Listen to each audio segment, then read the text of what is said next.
नमस्कार मित्रांनो. कमळी मालिकेत पुढील भागामध्ये आपल्याला असं पाहायला मिळतं की हॉस्पिटलच्या त्या कॉरिडॉरमध्ये आज वातावरण खूपच जड झालेलं आहे. घड्याळाचे काटे हळूहळू पुढे सरकत आहेत आणि प्रत्येक सेकंद अन्नपूर्णासाठी युगासारखा वाटत होता. डॉक्टर शेवटी बाहेर येतात आणि म्हणतात, आता काळजी करू नका. कमळी पूर्णपणे धोक्याबाहेर झालेली आहे. तिची प्रकृती स्थिर आहे. हे ऐकताच अन्नपूर्णाचे डोळे पाणावतात आणि त्या दोन्ही हात जोडून देवाला धन्यवाद देतात. राजनही बाजूला उभा असतो आणि त्याच्या चेहऱ्यावरती हलकासा दिलासा असतो, पण मनामध्ये अजूनही अपराधीपणाची छाया आणि भीती कायम असते. तो हळूच म्हणतो, जर वेळेत रक्त मिळालं नसतं तर काय झालं असतं आज. अन्नपूर्णा त्याच्याकडे पाहतात आणि ठाम आवाजात म्हणतात, तू दिलेलं रक्त नाही राजन, तुझं कर्तव्य आहे. आणि ते कर्तव्य तिला वाचवून गेलं. तेवढ्यातच खोलीतून कमळीला व्हीलचेअरवरती बाहेर येताना दिसते आणि ती डोळे उघडून आजूबाजूला पाहते. ओळखीची चेहरे, पण आठवणींची रिकामी जागा तिच्या मनामध्ये दिसते. ती राजनकडे पाहते आणि थोड्या वेळ संकोचाने विचारते, आपण कोण? तेव्हा राजनच्या छातीमध्ये काहीतरी तुटलेल्यासारखं वाटतं आणि तो क्षणभर तुटून जातो. तो क्षणभर काही बोलू शकत नाही, पण अन्नपूर्णा पुढे येतात आणि म्हणतात आणि कमळीचा हात धरतात. तो तुझा रक्षक आहे बाळा. त्याच्यामुळेच तुझा जीव वाचलेला आहे. ज्याने तुला ह्या क्षणी इथे उभं केलेलं आहे. राजन मान खाली घालतो आणि ती बरी आहे हेच महत्त्वाचं आहे, असं तो मनामध्ये म्हणतो. इकडे कॉरिडॉरच्या टोकाशी कामिनी पण उभी असते. ती सगळं पाहत असते आणि कमळी जिवंत आणि सुरक्षित आणि अन्नपूर्णाचा कवचात आणि ती मनामध्ये पुटपुटते. ती वाचती आणि आठवणी नाहीत.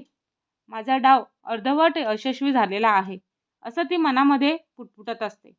हॉस्पिटलमधून घरी जाण्यासाठी तयारी सुरू होते आणि घराच्या दारासमोर अन्नपूर्णा थांबतात आणि दार उघडण्याआधी एक क्षण डोळे मिटतात, जणू देवाशीच काहीतरी बोलत असतात. आज माझ्या नातीचं नव्याने स्वागत करायला शक्ती दे देवा. आणि दार उघडताच उंबरठ्यावरती दिवा, रांगोळी, फुलं आणि हे सगळं बघून कमळी थपकून जाते. आणि हे सगळं माझ्यासाठी? अन्नपूर्णा तिच्या कपाळावरून हात फिरवतात आणि म्हणतात, हो बाळा, हे सगळं तुझ्यासाठीच. कारण आज तू पुन्हा जन्म घेतलेला आहे. त्या तिची ओटी भरतात आणि आरती करतात. ओवाळताना त्यांना आवाज थरथरतो आणि जिथे वाईट नजरा पोहोचू शकत नाहीत तिथं माझ्या कमळीचं घर असो, असं ते मनामध्ये म्हणत असतात आणि देवाला प्रार्थना करत असतात. कमळीच्या डोळ्यात नकळत पाणी येतं आणि ती म्हणते, मला आठवत नाही आजी, मला आठवत नाही, पण इथे येताच माझं मन एकदम शांत झालेलं आहे. राजन दारातच उभा असतो आणि हे सगळं पाहून तो थक्क होतो आणि मनामध्ये म्हणतो, आठवणी परत येवोत की ना येवोत, पण तू आहे माझ्या मुलीसारखी. मी तिला कोणीही त्रास देईल असं करू देणार नाही. आणि त्याच क्षणी घराच्या कोपऱ्यात उभी असलेली कामिनी अस्वस्थ होते आणि ती राजनकडे पाहते आणि थंडपणे म्हणते, आता सगळं ठीक आहे ना? मग इतकं नाटक कशाला?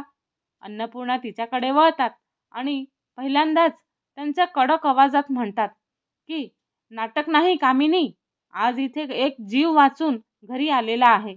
हे तुला समजले आणि समजेलच असं नाही. कामिनी काही बोलत नाही, पण तिच्या नजरेत एकच विचार असतो, आठवणी नसतील तर बरं होईल. पण सत्य लवकरच आठवणीत बदलणार आहे. म्हणजेच कमळीला सगळं आठवणार आहे आणि कमळी घरात पाऊल टाकते. त्या एका पावलाने नवीन आयुष्य सुरू होतं. पण भूतकाळ अजूनही दारातच उभा आहे आणि पुढच्या भागामध्ये कमळीला तिच्या आठवणी परत येतील, राजनचा कामिनीवरचा संशय येईल आणि अन्नपूर्णा सत्यासाठी किती पुढे जातील, हे सगळं आपल्याला पाहायचं आहे. आणि हे सगळं पाहणं खूपच रंजक ठरणार आहे. आणि त्यासाठी आमच्या चॅनलला लाईक, शेअर आणि सबस्क्राईब करायला विसरू नका. धन्यवाद.